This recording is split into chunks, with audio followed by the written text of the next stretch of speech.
All right.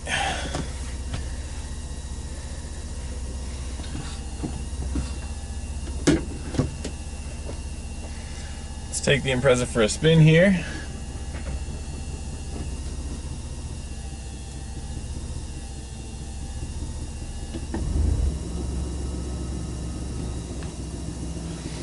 Brakes feel a lot better with the brake booster. Feel a little more accurate. We'll see how they do in just a minute here.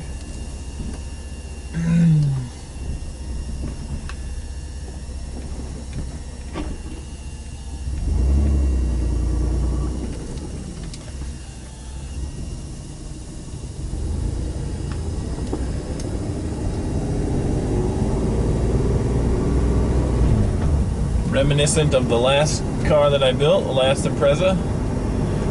I apologize, it's going to be a little bit noisy in here because I have no interior yet and the fuel pump is whining like crazy, but it feels like a car. Steering's a bit off center, I got to get my alignment done, but we can deal with that for the short term here. Obviously there's no hood on the car yet. We'll be drilling out some hood pins very shortly. Transmission feels smooth. I've got some new bushings in there. Last year it had quite a bit of slop to it, so it's nice that feels pretty smooth. Just the standard shifter, no shift kit as of yet. Oh yeah, the brakes feel like they want to stop the car right away, which is good. They're not really bed in yet. They're still just brand new brakes, so apparently I forgot how to drive a manual also.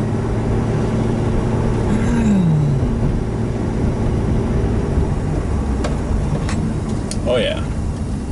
Lots of confidence behind the brake pedal right now. I really like with the H6, when you go to take off, you don't even have to touch the throttle. You can just let the clutch out from a dead stop and it will not stall. It's just that smooth.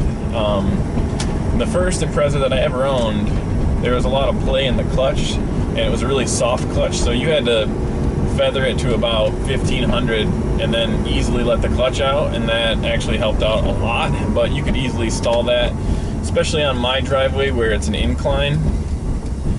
Just one of the perks of the H6, I suppose, and it's currently naturally aspirated form. Let's go this way.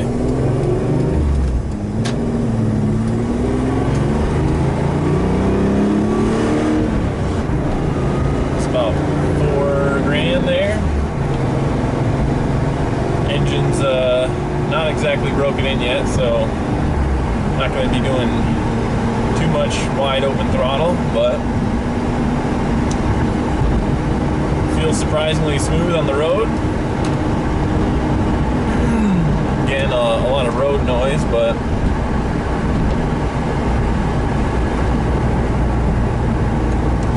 feels civilized for what it is. You wouldn't really know that complete engine and drivetrain swap. With the gear set that I've chosen, you will have a lot worse fuel economy than, say, like your standard Impreza. Not just because of the bigger engine, but because it's geared so low. The final drive on this thing is 4.44, and it revs about, let's see, 3,000 RPM, about 65 miles an hour. So on the highway, it's going to be pretty crap. We drove out to California. I think we did 22 to 24 miles a gallon in the H6 Impreza. It's the same exact transmission I have in this car right now, which is tolerable, but it's not ideal. Obviously, I'm building this car more for sport and fun than I am economy. So I really like the short ratios, the short final drive. Felt great on the track last year, so can't imagine I'll be changing that up anytime soon, unless a ridiculous deal on, say, a 6-speed swap was to be had. Then maybe I'd change my tone, but there's so many things going on with the car right now, with all the changes that I'm making, that it's just a lot of work to deal with what I have on a day-to-day. Luckily, I've got some pretty smart friends that help me plan out step by step, and when I get a little confused, they're eager to jump in and give me their opinion, so just much appreciated. I probably wouldn't be able to do anything like this without their help. In fact, I know I wouldn't have done this without their encouragement, so props to them. Man, just cruising at about 60 right now, it feels great. Like, if the interior was buttoned up and the wiring was taken care of, kind of tucked away, you wouldn't really, it just feels like a car. Which is really encouraging because, hey man, it's a car I built.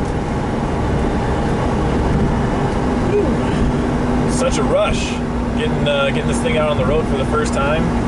Maybe it's also the coffee just hitting me this morning, but yeah, this is pretty sweet, man.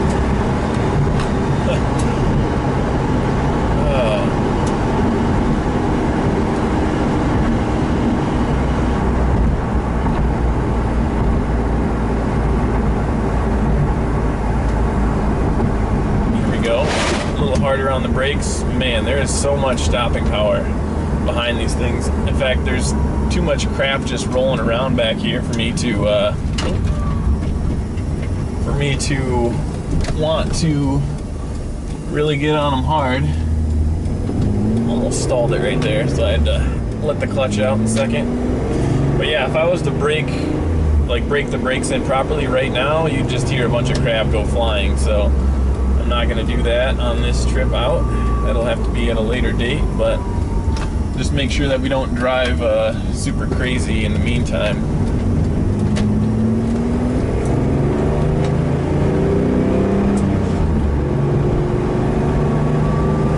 Here we go.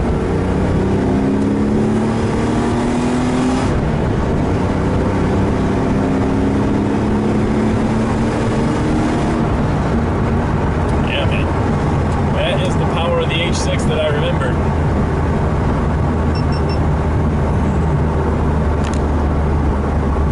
Another camera died there for a second.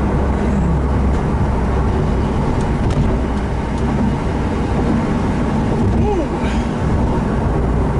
See if we can't whip around. Just, don't want to get too far from headquarters with this unproven build here, so I'm gonna flip around. Cars coming. So I still got some things to work out with it. Like I just mentioned, the wiring buttoning up. What I did just fix before I took it on a spin here was the tack was incorrectly wired. So normally on these cars they have the tack is on the right hand side, which is the current gauge setup that I have. In the last car I had the WRX gauge cluster where the tack was in the middle. So when I fired this thing up for the first time, you'd rev it up and you'd see the speedometer go up and down, which was quite hilarious. But I still got a couple of things to wire up. I'm trying to plan out a oil pressure sensor setup. And since basically the way that Subaru had it was there's an oil light which basically your engine dies and it says, hey, your engine died. So we'd like a little more sense of, insight into what the engine's doing than that. So looking at aftermarket gauges, I've got space for it. The last one I had was pretty much junk, so I don't really want to run that one again. Having built the engine, you really want the confidence of decent hardware. So, I like to go pretty cheap on things, but at some point you got to know when you're protecting your investment, as if a car is an investment. There's 4,500. God, that feels good. Love the sound of that H6. This thing had a proper exhaust on it. Nothing against the one that it has on it now, but I'm sure it's not ideal. I can only imagine how good it would sound.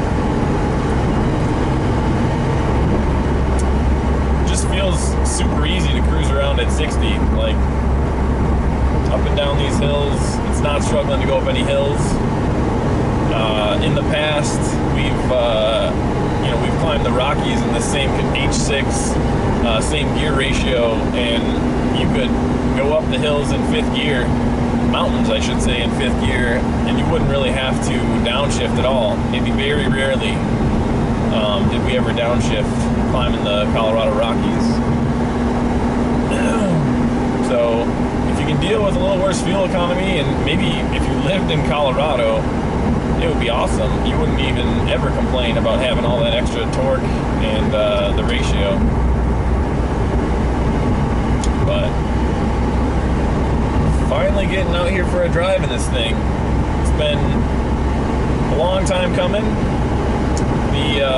The last chassis I started tearing down in January time frame.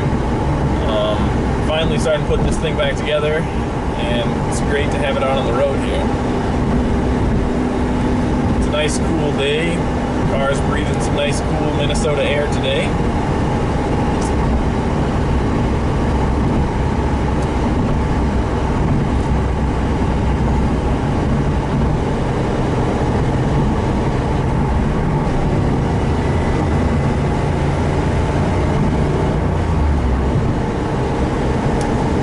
Thing about not having a hood is I can keep my eye on the coolant expansion tank, and yeah, coolant is expanding. Nothing too crazy happening up there, which is nice.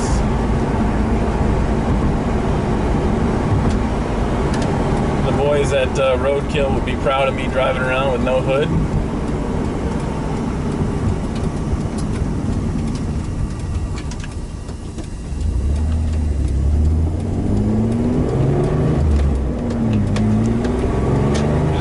This transmission, first gear doesn't really do much unless you're like creeping through a campground or something.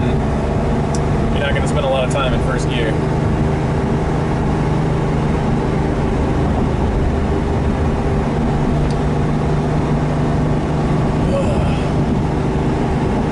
Man, does it feel good to have this thing out on the road. It's not just a garage ornament anymore.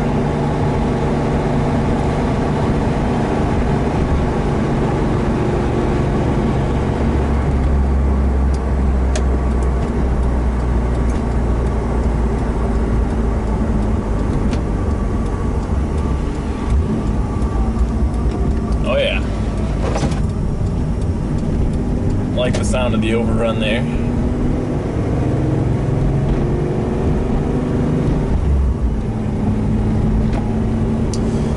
There it is. There is the Silver Fox EG33 Impreza in its current form.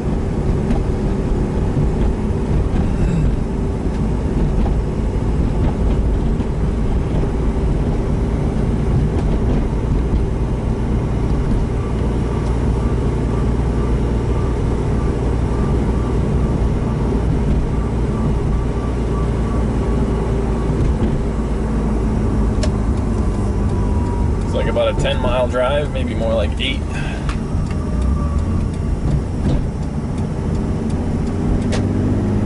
Gauge is all in check. Nothing to worry about.